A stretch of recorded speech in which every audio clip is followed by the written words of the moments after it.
السلام محمد وآل محمد پر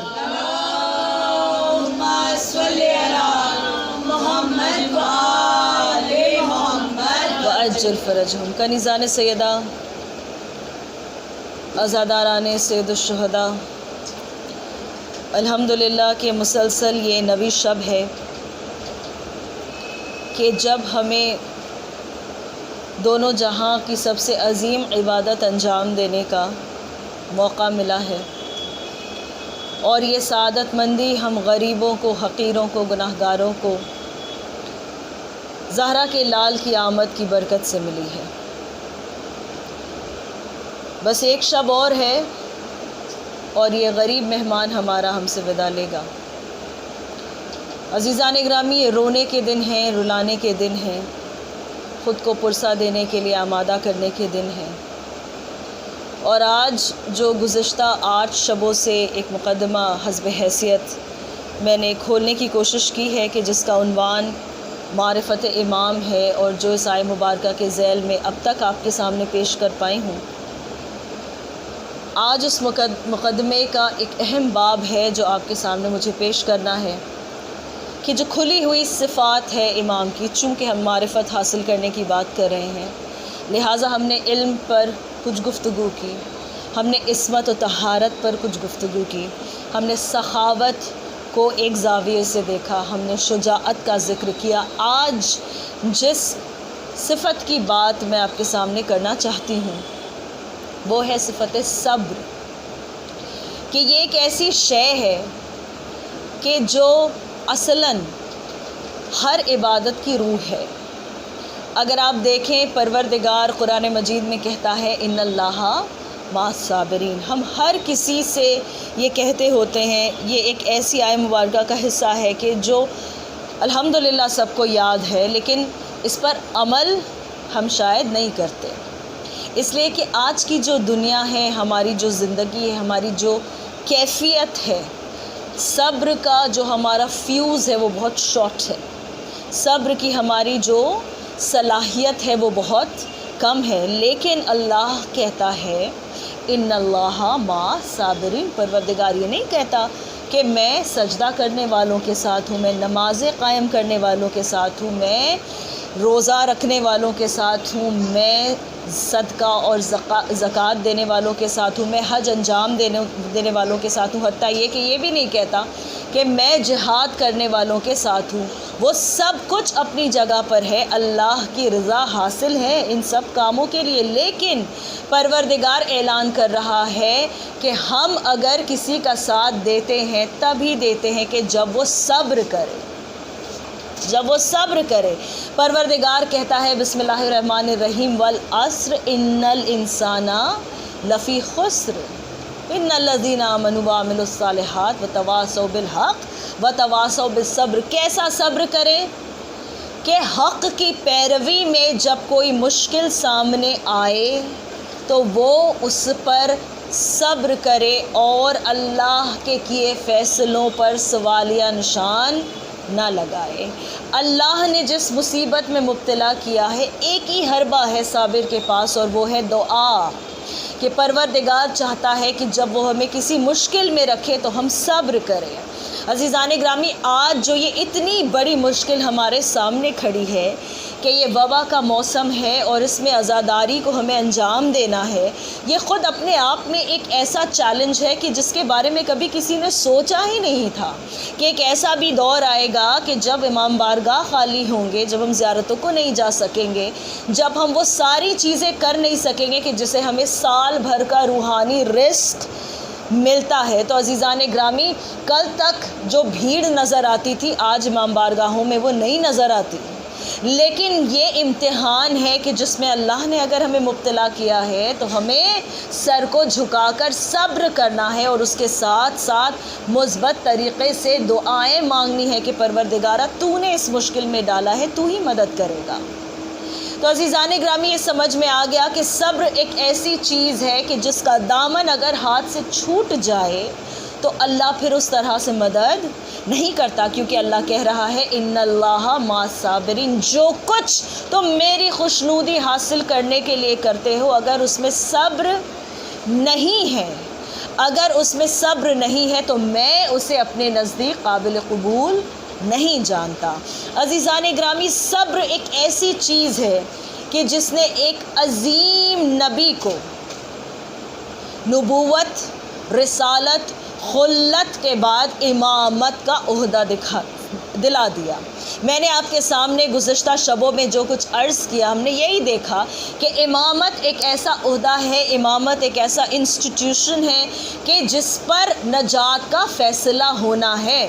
قرآن مجید میں پروردگار نے اعلان کیا کہ جناب ابراہیم علیہ السلام نے جب کلمات پر آمادہ ہو کر ان پر عمل کرتے ہوئے آمادگی کے ساتھ اپنے بیٹے کو ذبح کرنے کے لیے جب وہ اس مقام پر لے گئے اور اپنے جانتے چھری بھی چلا دی۔ عزیزان گرامی، آنکھوں پر پٹی لگی ہے جناب ابراہیم کی، آپ اپنی آنکھیں بند کر کے کوئی بھی چیز کو اگر چھری لے کر کاٹیں گے تو آپ کو انداز ہو جائے گا کہ جو کٹ رہا ہے وہ کیا ہے۔ کوئی ایسی چیز ہے جو نرم ہے یا سخت ہے، یا جب آپ نے چھری چلائی تو اس کا اثر کیا ہوا، آپ کامیاب ہوئے یا نہ ہوئے۔ تو بہرحال اللہ نے جناب اسماعیل علیہ السلام کی جگہ ایک دمبے کو ضرور بھیجا، لیکن اپنے جانتے اپنے عمل کو انجام دیا اللہ کے اس نبی نے، اور خوش ہو کر پروردگار نے اعلان کیا انی جاعلک للناس اماما۔ اتنے عظیم ہیں یہ نبی، اولو العزم پیغمبروں میں سے ایک ہیں، ان کا یہ شرف کیا کم ہے کہ خود رسالت مآب محمد مصطفیٰ صلی اللہ علیہ وآلہ وسلم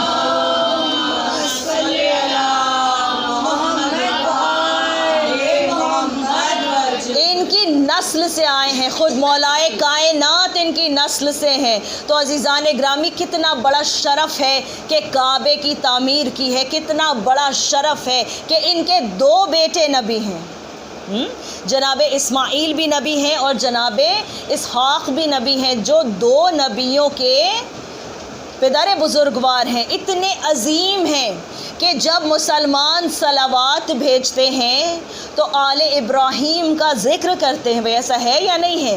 تو عزیزان گرامی، ایک ایسا نبی کہ جس کی عظمت پر ہر کوئی متفق ہو، ہر کوئی ایمان رکھتا ہو، جب اس کو امامت کا عہدہ ملا تو کیا وجہ ہے کہ اللہ نے اعلان کر کے اسے قرآن مجید میں درج کر دیا۔ اس کے پہلے کہ میں اس کی وضاحت کروں، 2-3 مطالب ہیں جو آپ کے سامنے پیش کرنا چاہتی ہوں۔ پہلی بات تو یہ کہ آیت مبارکہ کہتی ہے انی جاعلک للناس اماما، میں نے تمہیں لوگوں کا امام بنا دیا، میں نے تمہیں انسانوں کا امام بنا دیا، کائنات کا امام نہیں بنایا ہے، میں نے تمہیں انسانوں کا امام بنا دیا۔ دوسری بات یہ ہے کہ اللہ اس عمل سے اتنا خوش ہوا، اس صبر سے اتنا خوش ہوا کہ اس نے اضافہ کر دیا عہدے میں۔ ذرا آپ تصور کریں، آپ کے بچے ماشاءاللہ اسکولوں میں پڑھتے ہیں اور مولا کائنات کے صدقے میں وہ سب کے سب کامیاب ہوں۔ بس یہ ہم جانتے ہیں کہ جب بچہ اچھا کرتا ہے پڑھائی میں یا کوئی بھی کام وہ اچھے سے کرتا ہے تو اسے پروموشن ملتا ہے یا ڈیموشن ملتا ہے؟ بھائی اسے آگے بڑھایا جاتا ہے یا پیچھے ہٹایا جاتا ہے؟ ایسا تو نہیں کہ آپ کمتر عہدوں پہ آتے رہتے، نہیں، آپ نے جو کچھ اچھا کیا اس کا انعام یہ ملتا ہے کہ آپ کو آگے بڑھا دیا جائے، آپ کے عہدے میں اضافہ ہو جائے، آپ کی عزت میں اضافہ ہو جائے، آپ کی عظمت میں اضافہ ہو جائے۔ کنیزان سیدہ ذرا غور کریں کہ یہاں پر پروردگار کہہ رہا ہے انی جاعلک للناس اماما۔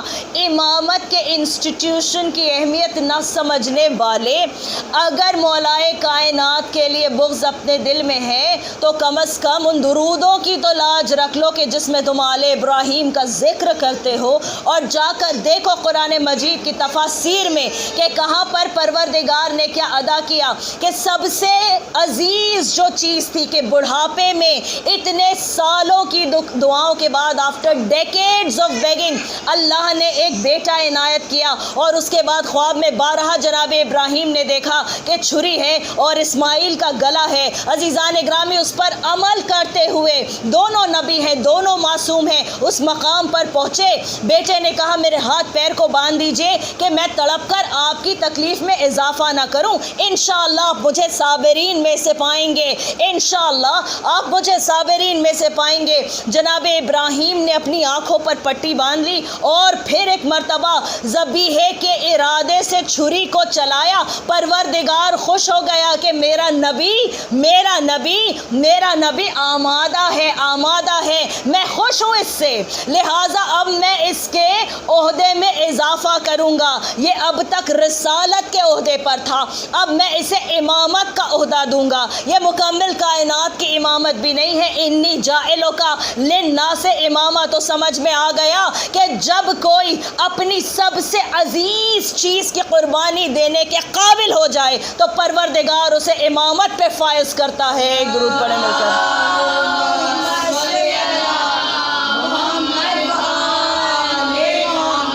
وَأَجِّلْ فَرَجَهُمْ، پروردگار نے انہیں امامت پہ فائز کیا۔ اگر اللہ خوش نہ ہوتا تو یہ عہدہ اضافی نہ ہوتا۔ اللہ خوش ہے اس قربانی کی آمادگی سے، لہٰذا اضافہ ہو گیا۔ اور اس کے بعد اگر جناب ابراہیم کو اس اضافے کی عظمت کا اندازہ نہیں ہوتا تو کبھی نہ کہتے وَمِن ذُرِّيَّتِي۔ دوسری آیت کیا ہے اس کے بعد؟ قال وَمِن ذُرِّيَّتِي، اور میری اولاد کے لیے۔ عزیزان گرامی، ایک چھوٹی سی زندگی کی سادہ سی مثال آپ کو دوں گی کہ ہم سب اپنے بچوں کے لیے مستقبل کے پلانز بناتے ہیں، فیوچر کے پلانز بناتے ہیں۔ جو اچھی چیز ہے ہم چاہتے ہیں کہ ہم ان تک پہنچا دیں۔ سب سے اہم یہ عزاداری، ہم چاہتے ہیں ہماری نسلوں میں منتقل ہو۔ کہیں ہم اس بات کا خیال نہیں رکھتے کہ ہمارا بچہ ہمیں ایمیولیٹ کر رہا ہے یا نہیں، ہماری نقل کر رہا ہے یا نہیں، ہماری طرح بننا چاہتا ہے یا نہیں۔ لیکن ایک عزاداری ہے کہ اس کا احترام بھی ہم سکھاتے ہیں، اس کا آداب بھی ہم سکھاتے ہیں، سب کچھ ہم چاہتے ہیں کہ اگلی نسل میں منتقل ہو جائے۔ یہ انسان کی فطرت کے تقاضے ہیں کہ جو چیز سب سے عزیز ہو وہ اپنی اولاد کے لیے چھوڑ دینا چاہتا ہے، وہ اپنی اولاد کے لیے رکھنا چاہتا ہے۔ اور پروردگار سے پوچھ رہے ہیں وَمِن ذُرِّيَّتِي، میری ذریت میں سے، میری اولاد میں سے کیا کسی کو یہ عہدہ نصیب ہوگا؟ اگر خوش نہ ہوتے ابراہیم، اگر نہ سمجھتے اسے عظمت، تو کیوں مانگتے؟ اور اللہ کا جواب ہے کہ کیا جواب ہے؟ اللہ کہتا ہے کہ ابراہیم، بے شک میں نے امامت کے عہدے کو ظالمین کی زد سے دور رکھ دیا ہے۔ تو یاد رکھنا ابراہیم، ہو سکتا ہے کہ بہت سے لوگ کھڑے ہو جائیں کہ وہ تمہاری نسل سے ہیں، لیکن امامت کا عہدہ اسی کو ملے گا کہ جو ظالم نہیں ہوگا۔ سمجھ میں آ گیا کہ دنیا میں دو قسم کے لوگ ہیں، یا ظالم ہے یا مظلوم ہے، یا ظالم ہے یا مظلوم ہے۔ اب سمجھ میں آ گیا کہ ظالم کبھی امام نہیں بن سکتا، تو ظاہر ہے کہ جو امام ہے وہ مظلوم ہے۔ ایک درود پڑھیں مل کر۔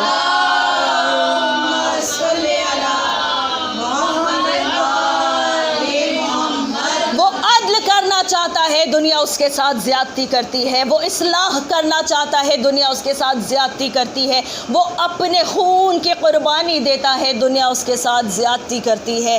ہاں عزیزان گرامی، مجھے بہت زیادہ تفصیل میں آج آپ کے سامنے کچھ عرض نہیں کرنا، اس لیے کہ آج مصائب کی شب ہے۔ بس ایک بات میں آپ کے سامنے عرض کرنا چاہتی ہوں کہ جو رسالت مآب کا ارشاد ہے کہ رسول اللہ فرماتے ہیں کہ حسین میدان کربلا میں با ایک وقت ابراہیم بھی ہے اور اسماعیل بھی ہے، ابراہیم بھی ہے اور اسماعیل بھی ہے۔ ابراہیم اس لیے کہ اپنی گود کے پالوں کو اپنے ہاتھوں میں اٹھا کر لائے گا خیمہ گاہ پر، اپنے ہاتھ پہ اپنے بچے کی شہادت دیکھے گا۔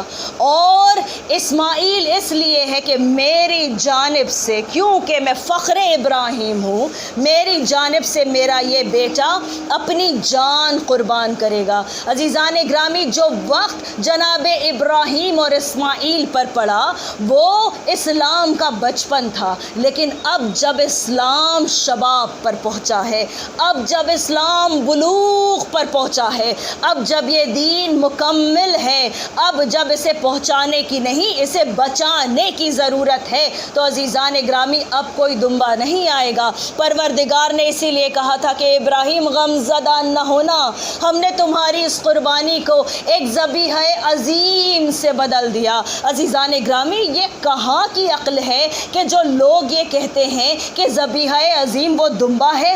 کیسے ممکن ہے؟ کہاں ایک جانور، کہاں اللہ کا ایک نبی؟ نہیں عزیزان گرامی، یہ عظمت کربلا کو چھپانے کی کوشش ہے کہ پروردگار کہتا ہے کہ ذبیحہ عظیم سے ہم نے بدل دیا۔ آج ہم نے تمہارے دل کو ٹٹول کر دیکھا ابراہیم کہ تم اس قابل ہو یا نہیں کہ تمہاری نسل میں حسین کو بلاؤں۔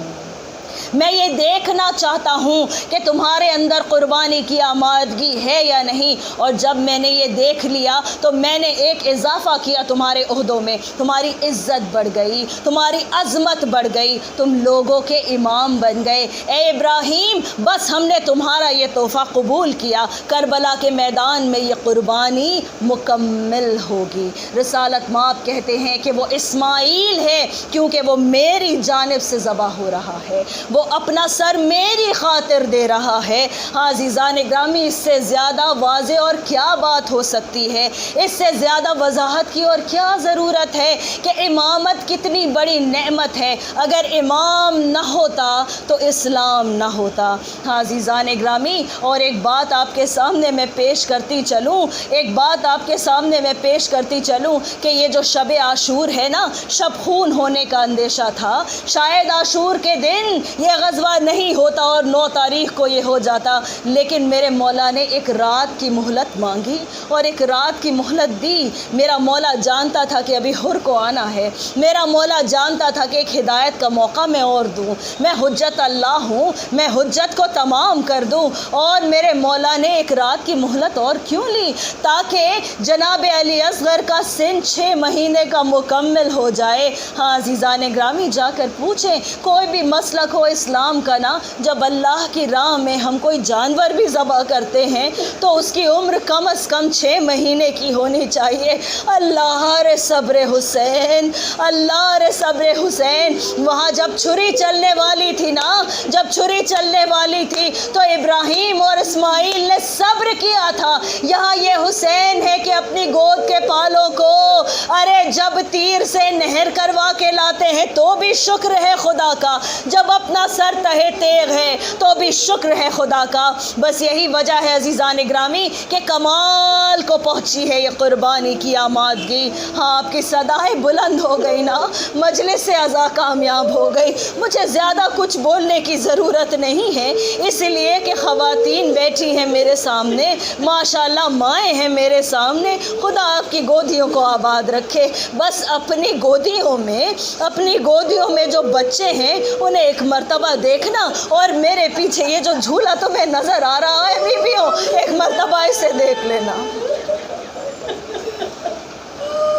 یہ کسی ماں کی حسرتوں کا مرکز ہے، یہ کسی ماں کی تمناؤں کا مرکز ہے، یہ کسی ماں کی محبتوں کا مرکز ہے۔ یہ وہ جھولا ہے کہ جس کی جلی ہوئی لکڑیاں ایک بی بی اپنے سینے سے لگائے ہوئے اس دنیا سے چلی گئی۔ جزاکم ربکم، خدا آپ کو کسی غم میں نہ رلائے سوائے غم محمد وآل محمد کے۔ شب عاشور ہے اور جناب ام رباب کی آنکھوں میں آنسو ہے کہ میرے مولا حسین داخل خیمہ ہوئے اور پوچھتے ہیں کہ رباب رونے کا سبب کیا ہے؟ رباب رونے کا سبب کیا ہے؟ بی بی کہتی آقا آپ نے نہیں دیکھا ہر خیمے میں ہر ماں اپنے بچوں سے تاکید کر رہی ہے کہ کل صبح تمہیں حسین کی نصرت کرنا ہے۔ اے آقا میری 2 اولادیں ہیں، ایک بیٹی ہے کہ جس پہ جہاد ساکت ہے، ایک چھوٹا سا بچہ ہے کہ جو گہوارے میں لیٹا ہے۔ آقا کل میں کیا پیش کروں؟ آپ کی نصرت میں کیا پیش پیش کروں؟ میرے مولا نے عجب جواب دیا کہ گھبرانا نہیں رباب، تمہارا لال بھی میدان کارزار میں جائے گا۔ ہاں عزیزان گرامی، وہ وقت بھی آیا کہ جب میرے مولا کے تمام انصار و اقربا شہید ہو گئے۔ اب قاسم کے ٹکڑے بھی حسین لا چکے ہیں، علی اکبر کا جگر بھی چاک ہو چکا ہے، عباس کے بازو بھی قلم ہو چکے ہیں۔ ارے اولاد مسلم، اولاد عقیل، اولاد عبداللہ نے اپنی قربانیاں پیش کر دی ہیں۔ اب ایک مرتبہ میرے مولا نے حل من ناصر ینصرنا کی صدا جو بلند کی، ایک مرتبہ رونے کی آواز خیمے سے آئی، میرا آقا واپس آیا، آ کر پکار کر اپنی بہنوں سے کہتا ہے کہ رونے کا کیا سبب ہے؟ ابھی حسین زندہ ہے۔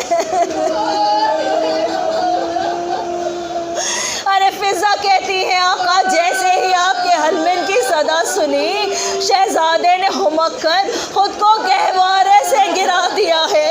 عزیزان گرامی، چوکنے کی بات تو ہے ہی، وہ بچہ جو 3 دن سے پیاس اور بھوک کے غش میں پڑا ہو، وہ اچانک ہمک کر گر جائے۔ ارے میرا مولا آیا، کہتا ہے رباب اگر اجازت دو تو تمہارے بچے کو پانی پلا لاؤں۔ اور ایک مرتبہ ماں نے نہ جانے کس دل سے ارے علی اصغر کو تیار کرنا شروع کیا۔ اگر آپ کے دل کو ٹھیس پہنچ جائے مجھے معاف فرمائیے گا، معذرت کے ساتھ یہ جملے پڑھ رہی ہوں۔ ایک ننھا سا کرتا ارے زیب تن کرایا اپنے لال کو، پانی تو نہ تھا ایک چلو کہ رباب چہرے پر ڈالتی، ارے انگلیوں سے جھنڈولے بالوں کو سوارا، ایک ننھا سا سبز ٹکڑا سر پر باندھ دیا اور کہتی ہے کہ جاؤ میرے لال، جاؤ میرے لال بابا کے ساتھ۔ ایک مرتبہ حسین لے کر چلے، یہ باپ ہے، فطرت ہے۔ جیسے ہی حسین خیمے کے باہر آئے نا، ایک مرتبہ پھول پر اپنی ابا کا دامن کر لیا، اپنی ابا سے سایہ کر لیا۔ اس طرح میرا مولا جب میدان میں فوج ستمگار کے سامنے آیا، لوگ کہنے لگے لو اب یہ قرآن لے کر آ گئے ہیں، اب قرآن سے فیصلہ ہوگا۔ ہاں وہ قرآن کا پارا ہی تھا جو حسین کی گود میں تھا، لیکن جب ابا کا دامن ہٹا ایک عجب منظر دیکھا فوج نے کہ ایک چھوٹا سا ننھا سا بچہ ہے۔ میرے مولا نے اسے اپنے ہاتھ پر بلند کیا، کہا اے فوج اشقیاء، اے فوج اشقیاء، اس بچے کو دیکھو، اس کی ماں کا دودھ 4 دن سے خشک ہو چکا ہے، کیا تم میں کوئی صاحب اولاد نہیں جو اس بچے کو ایک گھونٹ پانی پلا دے؟ ہائے جب کوئی جواب نہیں آیا، میرا مولا جو امام ہے ذہنوں کو پڑھ رہا ہے، ایک مرتبہ آگے بڑھ کر کہتا ہے اگر تم یہ سمجھتے ہو کہ اس کے بہانے میں پانی پی لوں گا تو لو میں اسے اس جلتی ہوئی ریت پر لٹا دیتا ہوں، میں اس جلتی ہوئی ریت پر لٹا دیتا ہوں۔ ذرا تصور کریں، ایک ننھا سا پھول ہے کہ جس نے ماں کی آغوش کی گرمی کے سوا کبھی کچھ محسوس نہیں کیا، کہاں کربلا کی وہ تپتی ریت، بوسر عاشور کی گرمی، ارے ننھی ننھی مٹھیاں بندھی ہوئی ہیں۔ ایک مرتبہ رکھ کر میرا مولا پیچھے ہٹا، کہتا ہے اگر تم سمجھتے ہو کہ میں اس کے بہانے پانی پی لوں گا تو لو میں اسے یہاں لٹائے دیتا ہوں۔ ہائے نہ جانے کہ ان چند لمحات کے لیے کیسے میرے مولا نے صبر کیا، کس عزم سے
کیا بس ایک جملہ، اگر اجازت دے مجھے، ارے میرا مولا لے کر چلا، وہ جو علی اکبر کو لے آیا تھا، وہ جو خوب ہرا علم لے آیا تھا، وہ جو ایک گٹھری کاندھے پر رکھ کر لے آیا تھا، جو ہر شہید کی شہادت کی خبر ہر کسی کا لاشا لے کر خیمے تک آیا، آج 7 مرتبہ آگے بڑھتا ہے، 7 مرتبہ پیچھے ہٹتا ہے، یہ صبر ہے امام کا کہتا جاتا ہے، رزن میں قضائے ہی وہ تسلیماً لے امرے، پروردگار سچ شکر تیرا، سچ شکر، میرا مولا جب داخل ہوا، ایک مرتبہ سکینہ دوڑ کر آئی، کہا بھیا کو پانی پلا لائے، حسین نے جواب میں صرف ابا کے دامن کو الٹ دیا، سکینہ کو غش آ گیا، ماں نے پیشانی کا بوسہ لے کر کہا،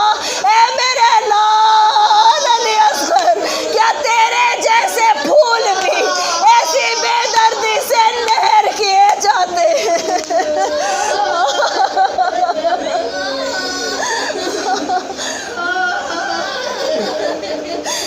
لعنت اللہ علی قوم الظالمین، سیعلم الذین ظلموا أيام القلب